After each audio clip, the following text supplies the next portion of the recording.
Welcome back to Sunrise Daily. Now we've got Professor Tahir Mamman, OON. He's a senior advocate of Nigeria.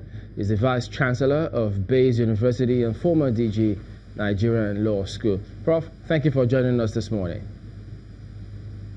My pleasure. Thank you. All right. Well, we'll just listen to Professor Patotomi just giving us a picture of how he kinds of things he's experienced getting into the fray. But looking at our preparations for the elections, we all want to get things right. Yes, there will be hits and misses. How much of a challenge do you think we've got at this time?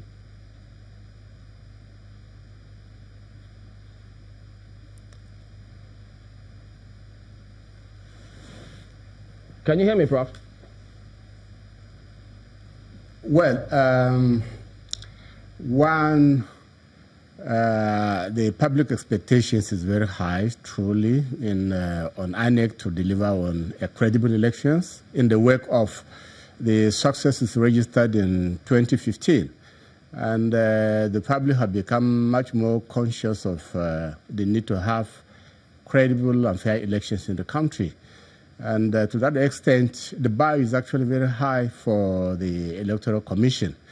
By and large, the legal mechanism and framework, to conduct a free and fair elections are actually good. They are looking good. So it's basically the integrity of the Commission, its commitment, and its capacity now that will be a major challenge to the elections of 2019, I mean. Of course, we also do have the attitude of the politicians, Nigerian politicians generally, who want to win and nobody wants to lose. Whereas in any battle, in any contest, there are two sides to it. You either go in and win or you go in and lose. So these are some of the key challenges which the Commission will be confronted with. And some of these things are already apparent in the language of political parties and politicians who really use very intemperate and not a very decent language and in this regard. So these are all attitudinal problems which are major challenges to the Commission, that it has to give the impression, it has to create the infrastructure and the right language to give people the impression that it's going to have a free and fair election in 2019. Now, we've seen, but you've also seen and read about how the primaries have gone across different political parties. What kind of pressure do you think it will put on the system, or you think that, we'll always weather the storm? Well, it will certainly put a lot of pressure on the system because, on the one hand, there's a lot of anger out there amongst voters. We are in a number of places. The primaries were not seen to be fair, and there seems to have been some intervention on the part of people in favor of others and denial of, the outcome with respect of those who thought they won. And then even in some cases, people who are blocked from participating in the primaries, right across the major parties, APC and PDP. So that sort of shatters or affects to some extent the confidence of voters in the system. Now, attention will shift to some extent on the electoral body to see if some of these practices will continue over there or not. And probably even the worst part of it is that the voters are faced with limited choices because the initial choices are determined by the party. So if people are not happy with what they have, the candidate they have, that will definitely undermine, this feeling that the people are getting the candidates of their choice and the leaders of their choice. And if some of the things one hears out there is right, it could affect, it could create apathy voter apathy, or even in some cases, actually, voters, working against their party and their party's candidates. And at the end of the day, we won't have a leadership that people believe in. Well, Prof, with particular reference to the judiciary, now there are some cases that are in court, and who knows if they will be able to dispense with those cases before November 17th or 18th, when parties think they've got time to substitute candidates.